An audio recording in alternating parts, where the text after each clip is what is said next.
Uma boa noite para todos vocês. Sejam muito bem-vindos, muito bem-vindas neste evento especial hoje, um evento cultural, uma vinda aí do grupo musical Capelli. Alguns de Florianópolis, outros de São Paulo, desse grupo que estão aqui hoje então para compartilhar o repertório. Vocês têm pesquisado, trabalhado, ensaiado, se dedicado. Para nós é uma alegria poder acolher a vinda de vocês, a Mafra, aqui na comunidade luterana de Mafra, Vila Nova.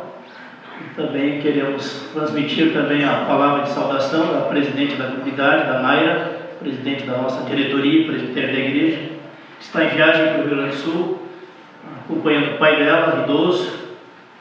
E com isso então ela pediu para transmitir também a boa acolhida para o grupo musical que nos visita, para o coral Cânticos de Louvor, terá uma participação especial. É um coral ecumênico, integra participantes não só da Igreja Luterana, também da Católica.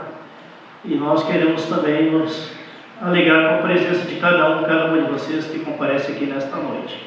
Nós informamos o pessoal da coordenação do grupo musical Capelli que nós, no início da nossa celebração, sempre chamamos as crianças para frente, para encaminhar as crianças para a atividade das crianças, lá no salão da comunidade de culto infantil. Como está bastante ocupado aqui na frente hoje, vou pedir para as crianças se reunirem mais aqui por volta do corredor aqui bem na frente. Então vem para mais para cá vocês, crianças. Vou chegar mais para o lado de cá então, para ninguém pisar em cima do celular ali que está gravando. Isso.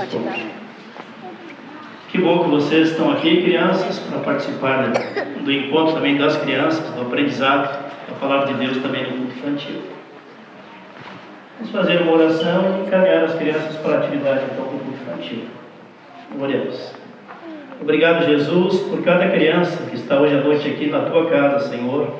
E lembrando, Jesus, que tu convidas as crianças para estarem na tua casa. Tu as acolhe, as abraça e as abençoa. Assim pedimos, Jesus, abençoe o encontro das nossas crianças, também o Ministério de Ensino das nossas professoras, que elas tenham encontro muito abençoado também nesta noite, o que nós pedimos em teu nome, Jesus. E abençoe, Senhor, o concerto desta noite, tudo aquilo que vamos apreciar, ouvir, acolher em nossa alma, em nosso coração, que possamos ser muito edificados também com a programação desta noite, é o que nós pedimos em teu nome, Deus Pai, Filho e Espírito Santo. Amém. Acompanhe então a professora, da equipe que vai estar com vocês hoje à noite. Vejo aí o pessoal de outras cidades que estão aqui nos visitando, que atenderam o nosso convite. Vejo até gente de Mafra que estão aqui, também de Rio Negro, da Grande Mafra, da Grande Rio Negro, da Grande Itaiópolis. Depois o pessoal que nos visita vai informar de onde vocês vêm. Sejam muito bem-vindos também, seja de Floripa, da Grande Florianópolis, de São Paulo, de outros lugares. Vi gente também que cumprimentei na porta de Jaraguá do Sul. Então temos pessoas nos visitando de várias cidades diferentes. Quero passar a palavra então para a coordenação da programação que vocês vão compartilhar conosco. Sintam-se em casa. Já acolhemos vocês hoje à tarde, aqui 2 da tarde. E que Deus abençoe cada momento deste evento musical com o qual vocês nos presentem hoje à noite. E não poderia deixar também de agradecer a Flora Nature, produtos naturais aqui do nosso bairro, que está promovendo esse evento, trazendo esse pessoal de fora para compartilhar um repertório de muita qualidade de música sacra conosco nesta noite. Amém. Obrigado. Então, boa noite a todos os presentes, sejam todos bem-vindos. Primeiramente, queria agradecer ao pastor Jairo e toda a comunidade luterana aqui pela acolhida, por ter aberto as portas da casa de vocês para receber esse evento conjunto. Esse evento era para ter acontecido em novembro do ano passado. Não pôde acontecer por causa das intempéries climáticas que acabaram fechando as estradas, interditando e ficou difícil de chegar até aqui. Mas que bom que a gente pôde voltar a se reunir hoje para poder ouvir o coral ecumênico Canto de Louvor e também o Capelli do 641. Então, esse evento tem a pretensão de acontecer anualmente para celebrar mais um ano da Flora Nature, né? A loja de produtos naturais que fica aqui na Vila Nova. E o objetivo, o propósito, a missão dessa empresa é justamente levar saúde para os nossos clientes. E a gente entende que a saúde é um conceito muito mais abrangente e complexo, que não pode se ater apenas ao cuidado do nosso corpo físico, né? A gente tem que cuidar da saúde mental, também da saúde espiritual, né? Das nossas emoções, do ambiente onde a gente está, da esfera social. Tudo isso importa quando a gente fala sobre promover saúde. E é por isso que a Flora está aqui fazendo um concerto de música, pensando nessas outras esferas da saúde. Pois bem, então é isso. Somos corpo, mas somos alma também. O pastor Jairo, através do trabalho aqui, ele trata das almas, né? Através da espiritualidade. E a Flora quer tocar a alma de vocês oferecendo um concerto de música. Espero que possamos atingir esse objetivo. Para falar um pouco sobre a alma, refletir um pouco sobre ela, eu peço licença para trazer duas autoras polonesas, ganhadoras do Nobel de Literatura, que nos falam um pouco sobre o que é a alma. Então eu peço licença para ler para vocês um poema da Wisława Szymborska. O poema dela intitula-se Um pouco sobre a alma. Às vezes, temos uma alma. Ninguém a tem o tempo todo e para sempre. Dia após dia, ano após ano, podem se passar sem ela. Às vezes, ela só se alinha por mais tempo nos enlevos e medos da infância. Às vezes, só no espanto de estarmos velhos. Raramente nos assiste em tarefas maçantes como mover armários, carregar malas ou percorrer uma distância com o sapato apertado. Quando é para preencher formulários e picar carne, ela costuma tirar uma folga. De 1000 conversas nossas, ela participa de uma. E mesmo assim, nem sempre, pois prefere o silêncio. Quando o nosso corpo começa a doer, ela sai de fininho do seu plantão. E é difícil de contentar. Não lhe agrada nos ver na multidão, nem na luta por uma vantagem qualquer, nem no matraquear dos negócios. A alegria e a tristeza, para ela, não são dois sentimentos diversos. Somente quando estão unidos é que ela se faz presente entre nós. Podemos contar com ela quando não temos certeza de nada e também quando temos curiosidade de tudo. Dos objetos materiais, gosta de relógios com pêndulos e dos espelhos, que trabalham com zelo mesmo quando ninguém está olhando. Não revela de onde vem, nem quando vai sumir de novo.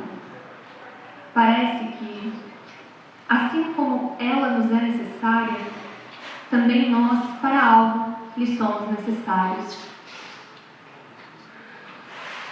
Pois bem, como é que a alma é necessária para nós e como nós somos necessários para a alma?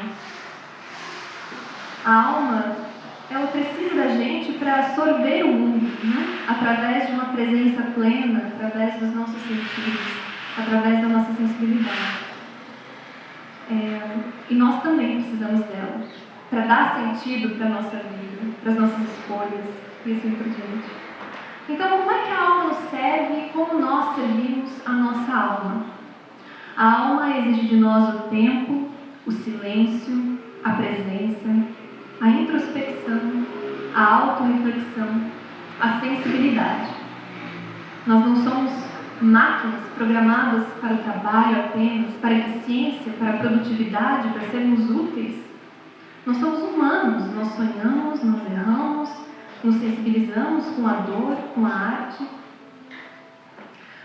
E a alma é essa, é aquela que nos levanta todos os dias e nos coloca no caminho do nosso propósito. E isso me remete a um outro conto de uma outra autora, chamada Olga Tokarczuk. E eu vou narrar um pouco essa história para vocês, chama-se A Alma Perdida. A Alma Perdida trata da vida de um homem chamado João. Esse homem trabalha muito e é muito apressado com o desenrolar da sua vida. E em um determinado dia, em uma das suas viagens a trabalho, ele acorda no quarto do hotel, se olha no espelho e não consegue se reconhecer. Ele não lembra seu nome e não lembra nem o que está fazendo ali. Então ele recorre à ajuda de uma médica velha e sábia, que lhe diz o seguinte: se alguém pudesse nos olhar do alto, veria que o mundo está repleto de pessoas que andam apressadas, suadas e exaustas. E também veriam suas almas, atrasadas e perdidas no caminho por não conseguirem acompanhar os seus donos. Isso cria uma grande confusão. As almas perdem a cabeça e as pessoas deixam de ter coração. As almas sabem que ficaram sem seus donos, mas as pessoas muitas vezes nem sequer percebem que perderam a própria alma. E a história segue e a sábia recomenda ao João que ele encontre um lugar para si e aguarde com paciência a alma que ficou no caminho. E é bonito que no decorrer dessa espera, conforme a alma vai se aproximando, o livro, as gravuras desse livro vão se enchendo de cores. E ao final, quando a alma bate a porta e chega, finalmente, tudo floresce num belíssimo jardim. E é sobre isso. Não dá para florescer sem alma. A gente precisa da alma para se fazer florescer. E qual é esse alimento da alma? Como a gente a alimenta? Ela é do terreno da fé, da esperança, do sonho, do amor, da beleza, do afeto, da arte e também, por que não, da música. E é por isso que eu convido todos vocês a chamarem suas almas para perto para poderem apreciar esse concerto. Para abrir hoje, essa noite, a gente vai ouvir a apresentação dos anfitriões do coral ecumênico Canto de Louvor. Então, agora é com vocês.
curiosidade, não sei se talvez muitos não saibam, mas alguns instrumentos também têm alma. Tem alguns instrumentos de corda que tem uma peça dentro dele que faz uma ponte entre as faces do instrumento para transmitir a vibração do som, para potencializar essa voz do instrumento. Essa é uma curiosidade, eles vão falar mais para vocês, porque apenas é sobre isso, né? A alma absorve essa vibração, espero que a gente também possa fazer isso. Então eu gostaria de chamar agora o grupo Capelli 1641. É um grupo de músicos itinerantes que se reúnem para tocar música do século XVII. Eles, além de músicos, eles são pesquisadores em música histórica. E eles sempre se preocupam em associar a performance deles com a luteria, que é o feitio dos instrumentos. Eles fazem réplicas de instrumentos da época na qual eles tocam. Tudo para trazer um som mais fidedigno possível de como era ouvido naquela época. Então agora é com eles, eu chamo aqui no palco Capelli 1641, por favor.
E às vezes a gente se confunde, a gente acha que terminou, mas não terminou. Então agora é a referência dos músicos.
no fundo consiga me ouvir.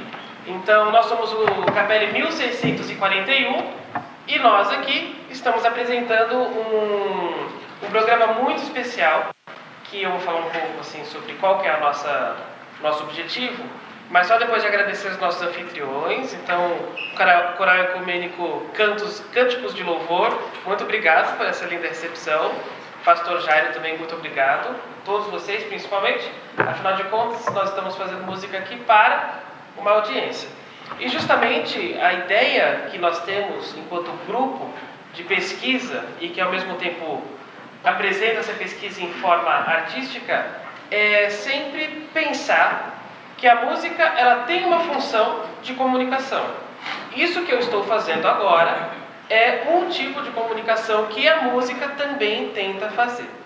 No século XVII, então nessa época aqui que nós estamos nesse repertório, voz e instrumento estão ao mesmo tempo de mãos dadas e em conflito, porque os instrumentos estão querendo mostrar para os retóricos, para os que falam bem, para os que cantam, que os instrumentos têm tanto poder ou até mais, mas ao mesmo tempo não fazemos nada além do que imitá-los e tentar pegar toda a honra e glória do canto aqui no instrumento.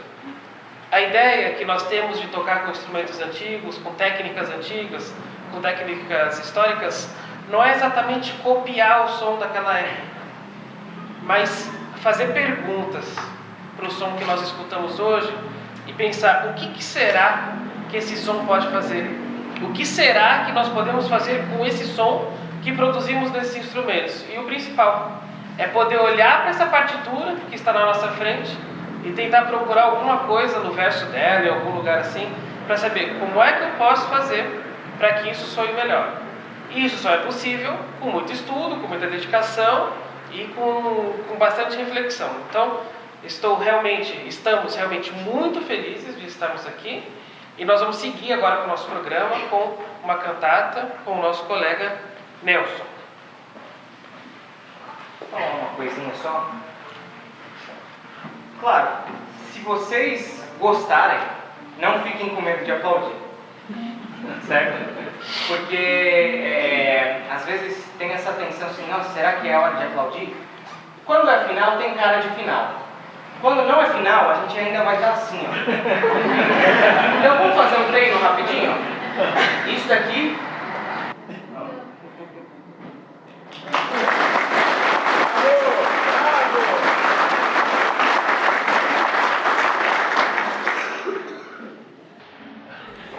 Então agora a gente vai começar.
É muito bom ver essa casa cheia, ver gente tão interessada em descobrir novos sons, novas músicas, músicas que estão fora do circuito comum.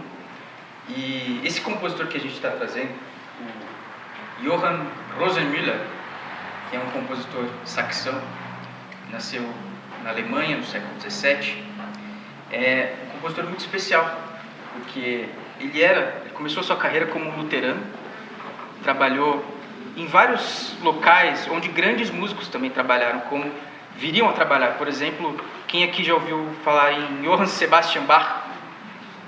Rosenmüller foi um antecessor de Bach na Nikolaikirche, igreja de São Nicolau, e na Thomaskirche, igreja de São Tomás, em Leipzig. Então, o Rosenmüller, depois de ter trabalhado nessas igrejas, ele foi para a Itália, onde ele bebeu muito das fontes musicais italianas, ele conheceu o estilo italiano, e é por isso que a gente tem aquele leão ali no nosso banner. Esse leão se chama Leão de São Marco. São Marco é a Basílica de São Marco, onde Rosenmüller também trabalhou, foi trombonista naquela enorme basílica. E ali ele conheceu grandíssimos músicos, pisou no mesmo solo onde Monteverdi, o grande Monteverdi, um dos criadores da ópera, daquilo que a gente chama de ópera hoje, ele também estava lá, Rosenmüller estava lá. Então ele é um compositor muito versátil. Aliás, só um detalhezinho, vocês veem que tem um leão alado, segurando uma espada, em cima de uma nuvem, voando, com um livro aberto, e nesse livro está escrito: que a paz seja contigo, meu evangelista Marcos, Leão de São Marco. Então, o Rosenmüller, ele conheceu muitos tipos de música, ele foi um compositor muito versátil. Então, por exemplo, ele compôs muita música instrumental, a gente vai tocar uma peça instrumental dele também, e acabamos de executar uma cantata alemã, dos tempos de Alemanha dele. Então, eu vou dizer para vocês que vocês podem acompanhar essas músicas aqui no verso do nosso cartão. Por exemplo, essa que a gente acabou de tocar é o Salmo 37, né? Deleita-te no Senhor e Ele te concederá o que o teu coração deseja. Entrega o teu caminho ao Senhor, confia nele e Ele o fará. Mas o Rosenmüller, ele também compôs em latim, ele fez música com voz, sem voz, todo tipo de música. Música mais para a igreja, música mais para outros ambientes. Então, esse é um compositor que vale a pena ser escutado com muita atenção. Por exemplo, nessas cantatas, o instinto assim do compositor é fazer com que a letra da música, o texto, seja ressaltado através das notas. Então, os instrumentistas vão imitar muitas vezes o que o cantor está fazendo. Então, ele canta uma coisa e a gente imita em outros graus da música, e isso faz com que os ouvintes consigam entrar em outras camadas que apenas a leitura não nos daria. E esse é o poder da composição, que nós chamamos hoje de barroca. É o estilo retórico, é o estilo que faz a exaltação do texto. Então, eu queria que vocês soubessem que a igreja luterana é o berço da música retórica. Lutero foi o primeiro que olhou para o texto bíblico e falou: eu posso criar outras conexões que a própria letra não me permite. A música vai nos permitir criar essas conexões. Então ele fundou esse estilo, e outros compositores como Schütz, que é talvez o maior compositor alemão antes de Bach, ele desenvolveu esse estilo, e outros compositores seguiram esse estilo, e Rosenmüller é um deles. Então, estamos trazendo aqui nesta programação, que é inédita no estado. A gente apresentou esse concerto em Florianópolis e agora a gente está trazendo para cá a segunda récita desse compositor obscuro, maravilhoso, que merece ser retomado. Então, esse é o Rosenmüller. Fiquem com ele.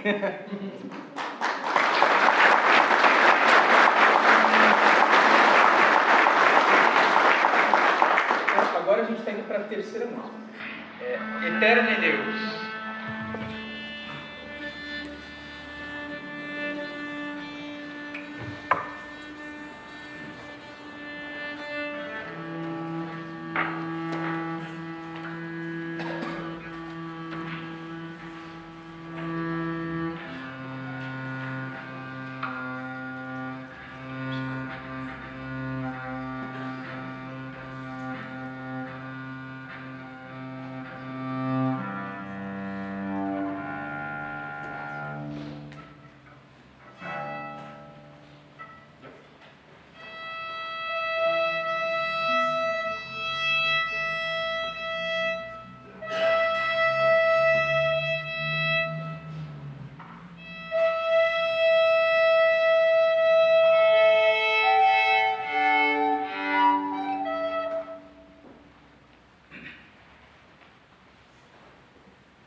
plena sud misericordia, plena pietate, plena dulcedim et caritate.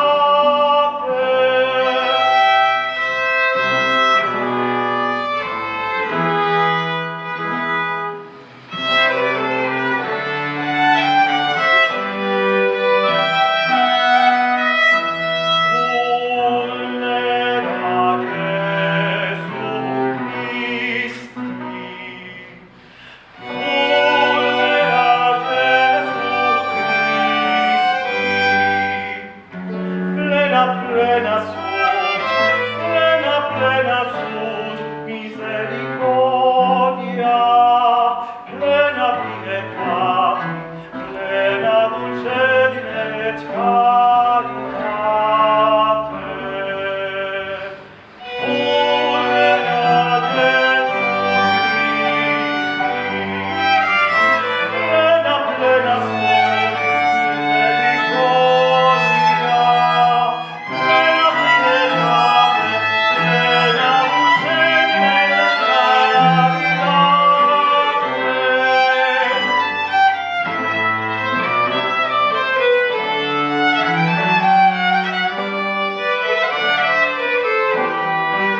instrumento chamado viola da gamba. Gamba em italiano significa perna, então a viola tocada na perna, né? E o violoncelo nos primórdios seguiu o mesmo caminho, até que depois colocaram aquela hastezinha de metal chamada espigão, que você, se for ver qualquer outro violoncelista moderno ou uma sinfônica, estarão usando o violoncelo na forma moderna, que é usada hoje em dia, né? Esse aqui é um barroco. E a viola da gamba foi um instrumento que dominou a Renascença e o Barroco até o violoncelo suplantar, né? Afinal de contas, é mais fácil afinar 4 cordas do que 7. Imagina um naipe de 16 gambas afinando 7 cordas, chega na última já tem que afinar primeiro. Mas eu não vim falar disso. Eu vim falar, me pediram para falar das danças, né? Acho que eles acham que eu acho que eu sou o dançarino do grupo. Tenho um passado como dançarino também. E conheço a dança barroca, que é a dança que foi utilizada, que foi usada, né, no período do século XVII e foi fomentada principalmente. Uma das figuras primeiras da dança barroca é a figura de Luís XIV, rei da França, né? Porque ele dançava, ele sempre dançou e ele fomentou o ensino da dança entre a corte, né? Ele obrigava todos os nobres a dançarem. E fora os dançarinos nobres, né? Tinham os profissionais que dançavam nos teatros, davam aulas e apareciam em óperas, em vários tipos de apresentações.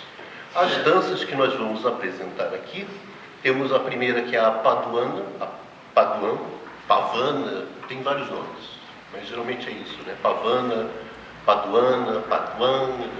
É uma dança nobre, de caráter solene, né? Em que, obviamente, se dança um homem e uma mulher, né? E ela é lenta, uma dança realmente que tem uma certa nobreza. Temos a allemande, que na verdade foi pouco dançada, pouco se tem coreografias da allemande, que é uma dança que viria, como o nome diz, dos alemães. Seria uma dança mais pesada, também solene.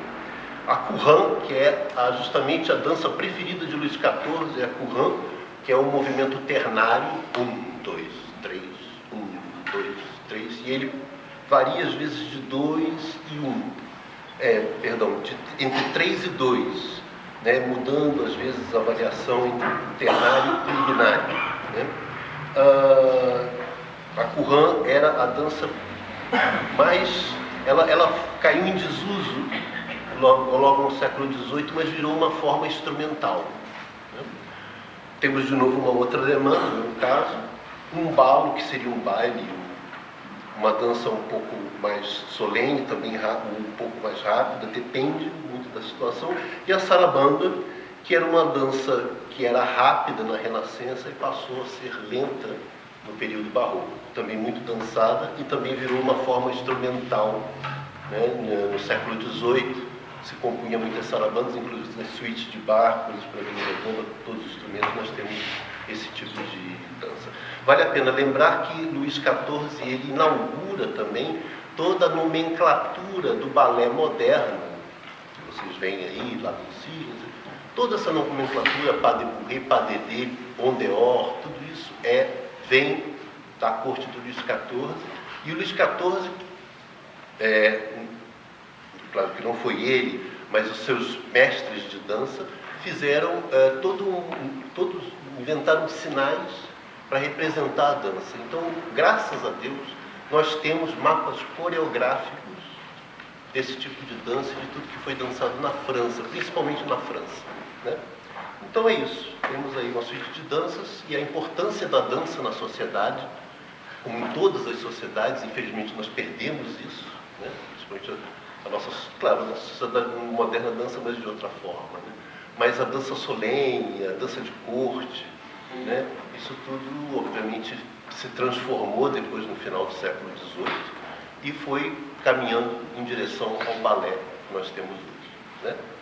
Então é isso. Muito obrigado. Boa noite. Espero que gostem.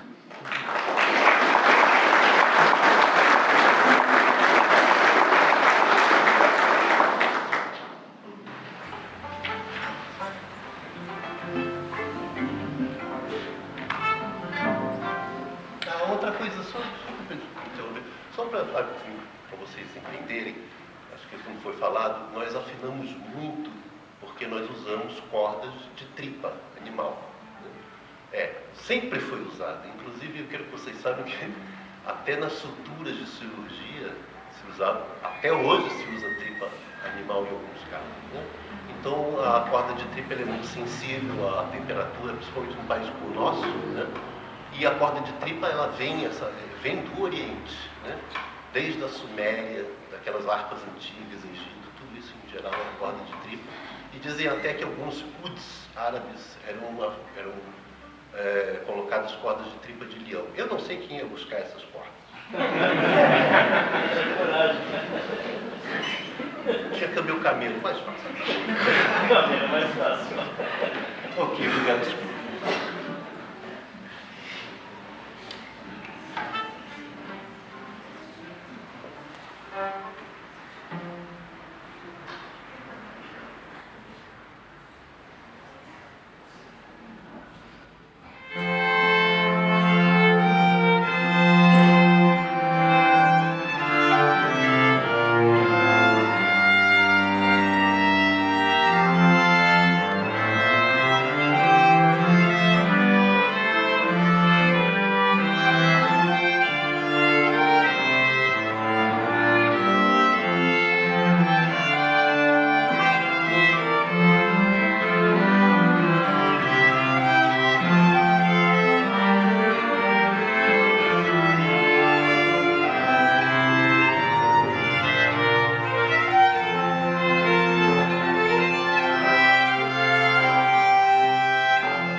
vocês. Tem instrumentos bem exóticos aqui, né? Acho que todo mundo já viu, todo mundo está curioso a respeito desses instrumentos, né? Esse é um arco alaúde, vou deixar o Roger falar bem rapidinho a respeito dele, que a palavra final é minha. Claro. Gente, boa noite, pessoal. Vocês devem ter percebido que eu quase não levanto, né, para agradecer, né? Não é falta de educação minha, é que para toda vez que eu tenho que sentar e levantar com esse negócio aqui, é um trabalho. Então, na minha casa, para estudar, eu fico uma meia hora para sentar, me ajeitar e afinar. E aí, quando eu estou pronto para tocar, já cansei, aí eu já deito, já descanso. Então, pessoal, esse instrumento aqui que vocês estão vendo aqui estranho, né, bem esquisito, se chama arque-alaúde. É um instrumento da família dos alaúdes. Os alaúdes são instrumentos de origem árabe. Aliás, como a maioria dos instrumentos que nós tocamos aqui, todos vêm do Oriente Médio e foram se adaptando e se transformando na Europa.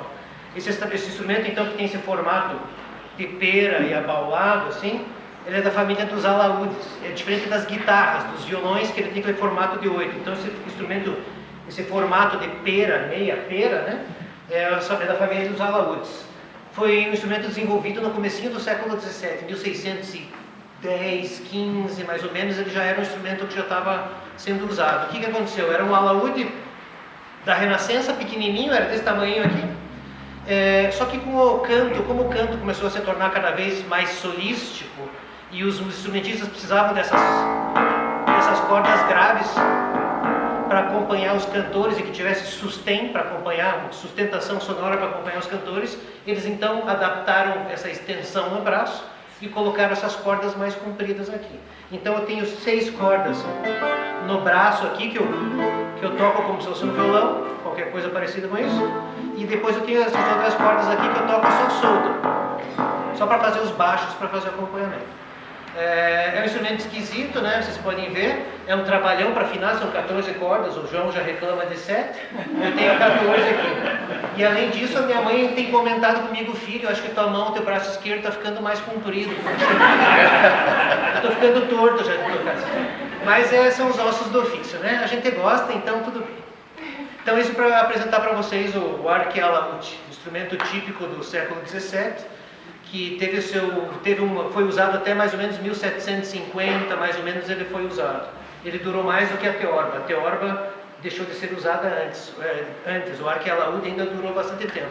E aí, com o tempo, ele foi substituído pelos instrumentos pelo cravo, por exemplo, que tinha uma projeção sonora maior. Vocês podem ver que ele não tem uma Ele tem um som legal, mas não é um instrumento potente para os ambientes de música daquela época, já 1700, 1750, que era um ambiente maior, as salas de concerto eram maiores e precisavam de um instrumento com mais projeção e mais som. Então esses instrumentos de cordas dedilhadas foram ficando deixados de lado.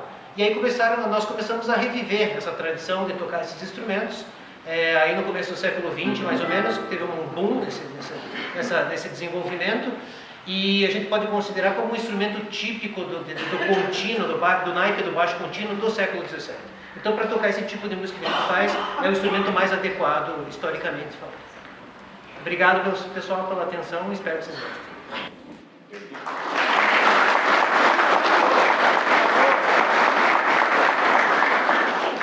Eu olho pro Roger e fico tão feliz que eu só tenho 4. Eu deveria ter tocado um cavaquinho, né? Não sei por que eu fui arranjar essa incrível. Não sei onde eu estava com a minha cabeça. De qualquer forma, também mostrando para vocês o Lucas ali. O Lucas está tocando um instrumento chamado violone, né? Tem uma forma de um violoncelo, na verdade ele é um violoncelo que tem um outro nome. Como o João havia falado antes, os modernos têm espigão, esses aqui não tem, como o Lucas é muito novinho, a gente deixa ele de castigo, de pé, tocando em cima do banco. Então, só mostra para eles que não tem espigão, tem um botão de madeira embaixo, que é acoplado num banco, e o Lucas toca de pé. A empunhadura que o Lucas usa no arco dele é a empunhadura da viola da gamba, que a viola da gamba é um instrumento mais antigo do que aquele ali. Então, eles faziam uma transição daquele instrumento para esse, mas carregavam os vícios daquele ali. E aí levavam para lá, e depois aquele ali acabou tomando conta de tudo, e aquele ali morreu. Para nós ele segue vivo. E aqui na frente a gente tem 2 violinos, tem uma viola normal da Brático e aqui a gente tem uma viola tenor. Tá? Essa viola tenor aqui ela desapareceu ao redor de 1650 e morreu para nunca mais voltar. Tá? Esse instrumento ele fica entre este. Primeiro tem o violino, que é o pequenininho. Vem cá. Vai lá. Não, pequenininho é o violino. Eu sei que eu sou baixinho, mas... Só para não ficar claro, né? Esse é o violino, essa é a viola e essa é a viola tenor. E aí logo depois dessa viria este, que faria a família das violas de braço. Assim como tem as violas de gamba, a gente tem as violas de braço, tocadas no braço. Então essa viola que morreu, a gente também, como ilustração, aqui no grupo a gente faz uma pesquisa enorme em cima de pinturas antigas, de tratados de música antiga, que mostravam para a gente o que sobrou de 400 anos atrás, de informação, porque afinal não tinha luz elétrica, não tinha gravação, não tinha audiovisual, não tinha nada. O que sobrava eram pinturas e alguns tratados. Então a gente começa então a reproduzir esses instrumentos 400 anos depois. Então essa é uma viola tenor, né? E esses instrumentos, todos eles são feitos da maneira como eram feitos no século XVII. Né? A gente não tem pregos dentro, tem cravos dentro que cravam direto, não tem encaixe dos instrumentos. A parte interna ela é diferente, os braços são enormemente menores que os modernos. Então a gente muda a técnica de tocar também, todinha ela. Pode ver que eles usam os violinos no peito, o Marcos ainda usa embaixo, mas também é uma técnica do século XVII. E eu não consigo botar no peito porque é grande demais. Aliás, eu deveria estar tocando assim, mas eu não tenho essa habilidade. Então assim estão nossos instrumentos aqui. A gente tem vários outros instrumentos em casa que a gente vai usando conforme o repertório. Não esqueça da minha flauta doce. Agora estou apresentando. Obrigado. Essa daqui é uma flauta doce, cópia de um modelo histórico do século XVII também, ou seja, tem 400 anos esse modelo. E ela é bem diferente dessas flautas doce que a gente conhece hoje, mas ela é a mãe de todas as flautas doces. Então, esse é um modelo histórico e tem um som também bastante diferente, feita de madeira, né, dentro de uma tradição de luteria, né, de construção de instrumentos, conforme esses modelos dessa época que a gente está praticando aqui. Tem outros tipos de flauta também, né, do século XVIII. E a flauta doce é interessante, porque é um instrumento que tem muito material no século XVI, XVII, XVIII, aí no XIX não tem nada, ela vai só voltar no século XX com a inicialização musical.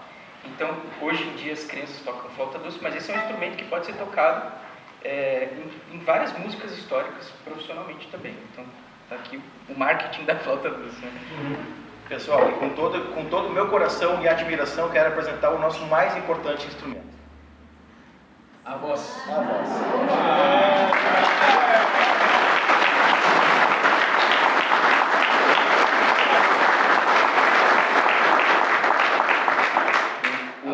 Não aparenta, mas ele também canta com uma voz de 400 anos.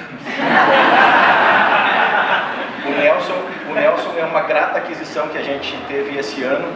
Ele é um especialista em música da Renascença e do Barroco. É um tenor, o timbre dele é tenor, né? E ele é uma pessoa que veio assim para somar demais no nosso projeto. Ele é venezuelano, ele tem um histórico de turnês pelo planeta inteiro, com a camerata antiga, camerata renascentista, de Caracas, né? Que ganharam Grêmio, ganharam vários prêmios no passado, e aí infelizmente com a situação econômica atual acabou que fosse desmanchando. O Nelson felizmente veio parar em Santa Catarina e a gente sequestrou ele, né, para cantar com a gente. Mas é uma grata satisfação, é o nosso principal instrumento. Um aplauso para ele. Bravo, Nelson!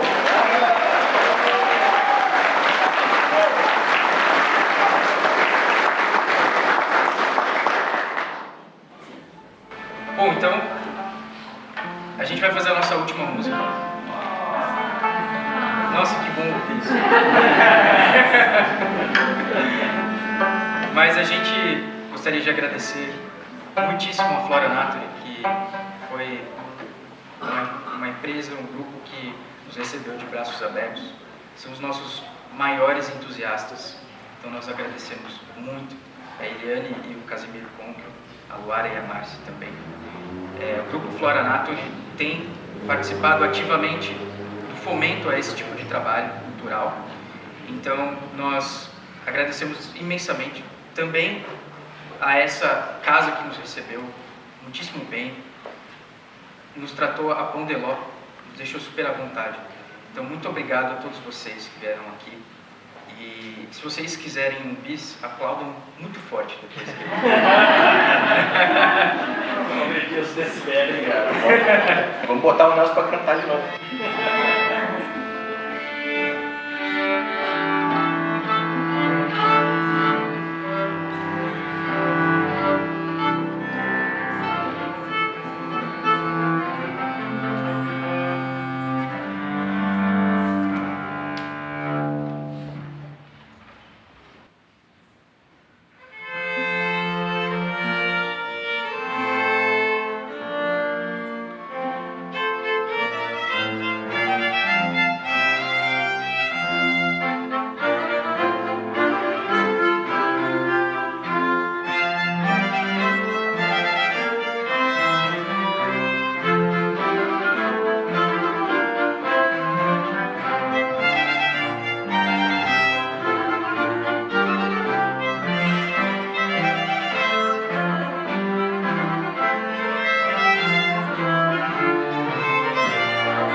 Vai.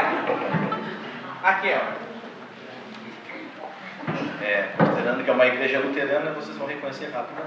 Opa! Bem especial, então. Com ele.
Até a próxima.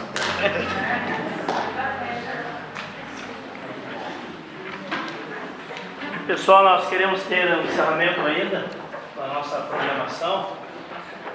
Primeiro agradecendo a vocês, né, como grupo musical, pela apresentação maravilhosa que compartilharam conosco aqui nesta noite.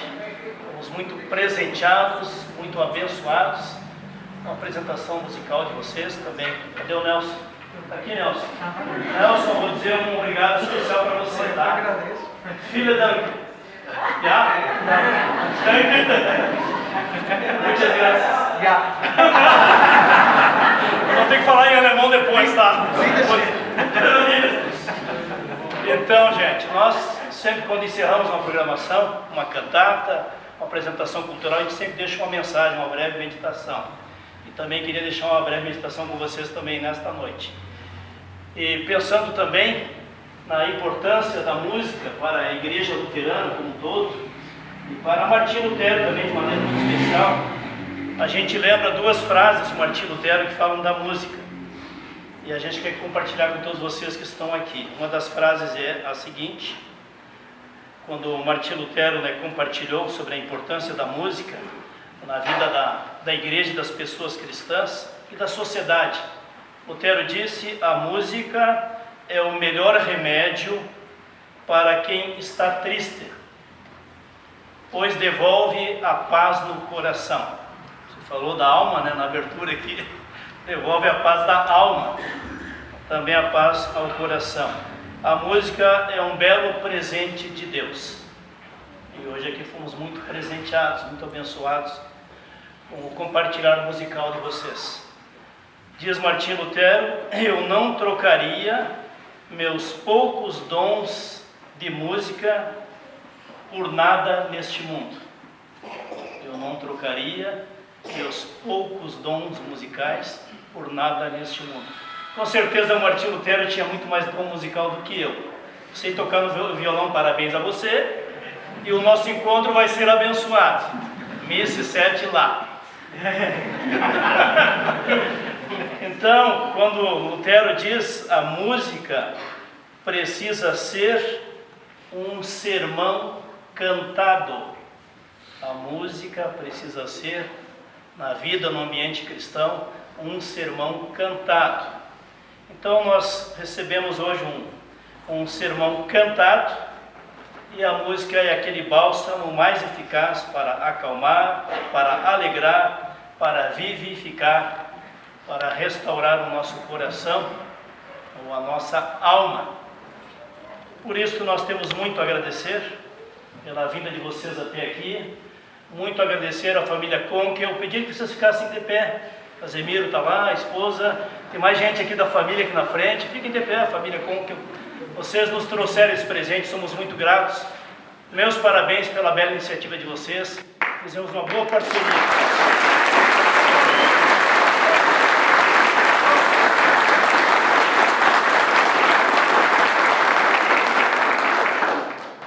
Eu encerro a minha fala trazendo uma ilustração. Sempre gosto de deixar uma história, uma ilustração, porque as pessoas guardam mais a história e a ilustração do que a explicação do sermão, a parte teórica do sermão. E achei muito interessante que vocês foram compartilhando as músicas, instrumental, musical, o cântico, e vocês foram nos dando uma aula, de maneira muito educativa, muito didática. Vocês foram falando sobre os instrumentos musicais, sobre a época, o contexto lá do século XVII, onde aflorou, né, tão gratificante, eu diria também tão expressiva, né, também contribuição musical para a humanidade, e tudo isso vocês compartilharam conosco. Não foi apenas uma apresentação musical, foi muito mais do que isso, foi também, né, um trabalho educativo que vocês compartilharam conosco. Eu queria encerrar com uma história que diz o seguinte: certa vez, eu já li 3, 4 versões da mesma história. Certa vez um mendigo estava tocando um violino, o mendigo tentando tocar o violino velho, arranhado, desafinado, na beira da ponte lá de Londres. E nisso alguém, percebendo que o tocador de violino, o mendigo, estava com seu chapeuzinho ali, esperando algumas moedas, né, de prata, de bronze, e ninguém dava moeda nenhuma. E o cara que ia passando, esse senhor, então, observando, né, que não tinha muita repercussão, né, a campanha desse mendigo tocando violino, então ele se compadeceu daquele homem e perguntou se ele poderia afinar o violino. Ele disse: sim, você pode afinar esse violino, você vai me ajudar bastante. Não sei tocar, estou aqui quebrando galho para ver se ganha os trocados. E assim aquele senhor foi afinando o violino e de repente começou a tocar belas melodias. E as pessoas foram parando, se aproximando, entregando moedas de prata, moedas de bronze e até notas de dinheiro, e cada vez o chapéu foi enchendo mais. E ele continuou tocando, e mais gente, uma pequena multidão foi se aglomerando ali, e o mendigo feliz, porque nunca tinha arrecadado tanto com as suas tentativas de campanha, né, para ganhar alguns trocados. E assim diz esta versão da história, que aquele homem afinou o violino, começou uma bela melodia, tocou várias músicas em favor daquele mendigo. E diz a história que esse homem, esse professor de música, grande músico, Paganini, foi quem teve esta ação de amor, de cuidado e misericórdia para com aquele homem. Isso tudo lá dos anos de 1700 e alguma coisa. E com isso, gente, eu queria trazer para vocês esta palavra de que a nossa vida muitas vezes é um violino desafinado, é um violino arranhado, às vezes um violino empoeirado, desafinado, machucado, arranhado. E o mestre que recolhe esse violino e coloca em suas mãos é o Mestre Jesus Cristo, que com o Evangelho do amor de Deus e da salvação quer recolher o instrumento da nossa vida e ir afinando corda por corda, para que cada vez mais as cordas da nossa vida produzam uma bela e contagiante melodia de fé, amor, alegria, gratidão, esperança. Poderia citar outras cordas, vamos parar por aí. E assim nós então estamos sendo instrumentos de Deus, que estão a cada dia sendo afinados pelas mãos do Mestre Jesus e desafiados a transmitir uma bela melodia, o testemunho da fé e do amor cristão para com as pessoas que nos rodeiam. Que Deus te abençoe, que você tenha a humildade, que nós tenhamos a humildade de perceber que nós precisamos a cada dia sermos afinados pelo Maestro, pelo Mestre, o Senhor Jesus. Muito obrigado, que Deus continue abençoando o ministério, a missão do grupo musical Capelle 1641, 100 anos depois do Martinho Lutero ensaiar o seu alaúde. Tocava alaúde, muitas fotos de Martinho Lutero no seu alaúde. Tocava alaúde. Compositor de música, compositor de letras de muitos hinos que estão no nosso hinário chamado, né, o hinário da Igreja Luterana em vários países do mundo. Convido o coral para compartilhar conosco aí o último cântico aqui desta noite. E queremos dar a oportunidade que as pessoas que vêm para o culto aqui todo sábado às 19 horas aqui na igreja, também as pessoas vêm e trazem a sua oferta, a sua contribuição para apoiar os trabalhos da igreja. Agradecemos a todos vocês que trouxeram ali, aderiram à campanha do quilo, para a ação social, para famílias carentes. Mas quem quiser trazer também uma oferta apoiando os trabalhos da igreja aqui, da comunidade luterana da Vila Nova, nós somos muito gratos.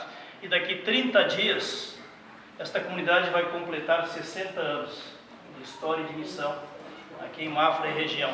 E vocês foram o primeiro grande presente que nós recebemos de aniversário, foi a vida de vocês aqui conosco. Muito obrigado, filedão e muitas graças. Pessoal do coral, então, quem quiser trazer a oferta pode trazer aqui na frente. Alguém vai colocar aqui um banquinho aqui do lado. Posso pegar o banquinho emprestado aqui?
missão de vocês de levar a palavra de Deus, do amor de Cristo, através da música e do canto. Esse coral vai estar cantando aqui no dia do aniversário da igreja, daqui 30 dias, 60 anos da comunidade luterana de Mafra. Quem puder, leva o convite junto, pelo menos o pessoal que mora aqui por perto, né? O pessoal de Floripa vai ser difícil vir de São Paulo, né? No aniversário da igreja. Mas quem puder comparecer, leva o convite junto, para lá na porta, as mesinhas. E haverá a celebração de aniversário de culto de ação de graça, 10 da manhã, no dia 21 de maio, 10 da manhã, culto de ação de graças. Participação do coral e vindo do nosso bispo, pastor sinodal de Joinville, pastor Claudio Burma, e às 12 horas almoço comunitário. Vamos ficar de pé para a oração de encerramento do nosso evento desta noite. Gratidão a Deus em nossos corações. Obrigado, Deus e Pai, todas as músicas, Senhor, instrumentos, vozes, que aqui compartilharam, Senhor, a música sacra, música com identidade cristã, Senhor, que alimenta a nossa alma, nosso espírito, alimenta também as nossas emoções com coisas boas, agradáveis, que nos renova a alegria e o ânimo. Muito obrigado, Senhor, por tudo de bom que acolhemos nesta noite, esse grupo maravilhoso que veio estar conosco, compartilhando dos seus dons, dos seus talentos conosco aqui nesta noite. Assim queremos pedir que a Tua bênção, ó Deus Todo-Poderoso, Deus Pai, Filho e Espírito Santo, renova a Tua bênção sobre cada um de nós, sobre nossas famílias, sobre nossa saúde, sobre o nosso trabalho, sobre a nossa missão também aqui neste mundo, missão cristã, missão de tornar esse mundo um pouco melhor. Nos abençoe e guarde nesta noite, nos abençoe também nesse final de semana. É o que nós pedimos e agradecemos em Teu nome, Senhor Jesus, tantas coisas boas que acolhemos em nosso coração e alma nesta noite. Amém. Uma boa e abençoada noite para todos vocês. Voltem, se quiserem participar. 19 horas, todos os sábados, tem celebração aqui em nossa comunidade. Sejam sempre bem-vindos. Uma boa noite para todos.